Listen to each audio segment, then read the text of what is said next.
Hari ke-6 perjalanan menuju pencerahan dan ketenangan batin. Kekuatan diam dan keheningan. Saudara-saudariku yang berjalan di jalan sunyi menuju pencerahan dan ketenangan batin, selamat datang di hari ke-6 perjalanan kita. Kemarin, kita belajar tentang penerimaan, tentang bagaimana menyembuhkan luka batin dengan membuka hati terhadap apa adanya kehidupan. Hari ini kita akan masuk lebih dalam, menuju sesuatu yang sering dilupakan manusia modern, keheningan. 1.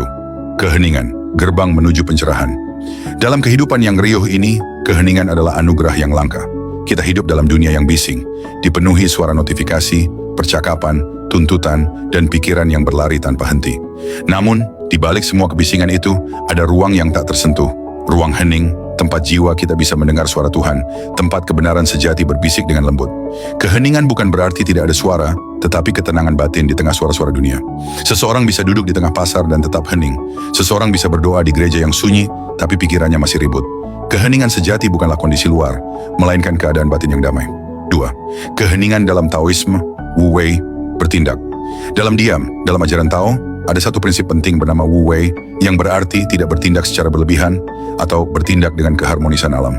Lao Tzu berkata, manusia bijak tidak berusaha untuk bersinar, namun karena itu ia tidak pernah redup. Keheningan dalam Taoisme adalah tindakan tanpa paksaan. Kita tidak menentang arus, tidak memaksa hidup berjalan sesuai keinginan kita. Kita diam, dan justru di dalam diam itulah hidup mengalir dengan sendirinya. Seperti danau yang tenang mampu memantulkan langit, hanya hati yang heninglah yang mampu memantulkan kebenaran. 3. Keheningan dalam Stoicisme, diam yang membentuk jiwa. Marcus Aurelius, seorang kaisar Romawi sekaligus filsuf Stoik, pernah menulis, biarkan jiwa tenang seperti benteng yang tak tergoyahkan oleh badai. Bagi para Stoik, diam bukan berarti pasif. Diam adalah bentuk kekuatan. Kekuatan untuk tidak bereaksi secara impulsif, untuk tidak dikuasai emosi, dan untuk tetap waras di tengah kegaduhan dunia. Ketika kamu bisa menahan diri dari berbicara tanpa makna, ketika kamu bisa mendengarkan lebih banyak daripada membalas, itulah saat kamu sedang melatih jiwa untuk menjadi tangguh dan jernih. Keheningan bukan sekadar menutup mulut, melainkan menenangkan pikiran dari segala pertentangan batin. 4. Keheningan dalam iman Katolik. Doa tanpa kata dalam tradisi Katolik, keheningan adalah bentuk tertinggi dari doa. Bunda Teresa pernah berkata, buah dari diam adalah doa. Buah dari doa adalah iman. Buah dari iman adalah kasih. Ketika kita berdoa rosario, seringkali kata-kata terasa berulang. Namun di balik pengulangan itu, ada keheningan yang mendalam. Itu bukan kebosanan, itu meditasi dalam kasih. Dalam keheningan kita tidak lagi meminta. Kita hanya hadir. Kita membiarkan Tuhan berbicara, bukan melalui suara keras, tetapi melalui kedamaian yang lembut dan menenangkan. Yesus sendiri sering menarik diri ke tempat sunyi untuk berdoa.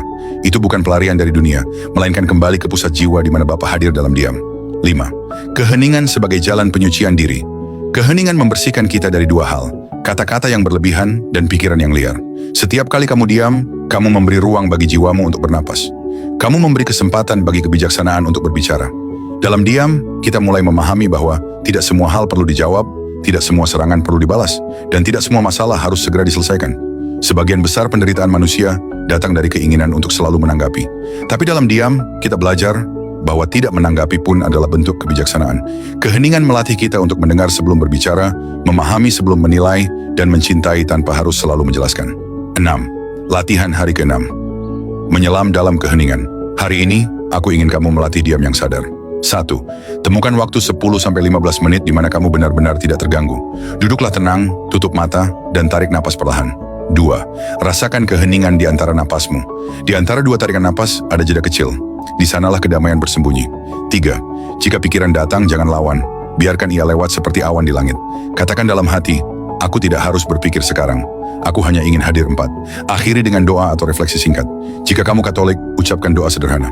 Tuhan, biarlah aku tenang di hadapan-Mu. Jika kamu lebih suka perenungan, cukup katakan, aku dan alam adalah satu dalam keheningan. 5. Lanjutkan hari dengan kesadaran tenang. Jangan terburu-buru berbicara, jangan cepat bereaksi. Biarkan diam menjadi bahasa kasih-Mu hari ini. Penutup hari ke-6 saudara-saudariku yang terkasih, dunia modern mengajarkan kita untuk berbicara lebih banyak, bergerak lebih cepat, namun lupa bagaimana cara diam dan hadir. Keheningan bukan kelemahan. Ia adalah kekuatan yang menyembuhkan, mengajarkan, dan menuntun. Dalam diam, kita menemukan Tuhan. Dalam diam, kita mengenal diri sendiri. Dan dalam diam, kita mendengar bisikan cinta yang tidak bisa diungkapkan oleh kata. Besok, kita akan melangkah ke hari ke-7, melepaskan dan mempercayakan diri sepenuhnya kepada Tuhan dan alam.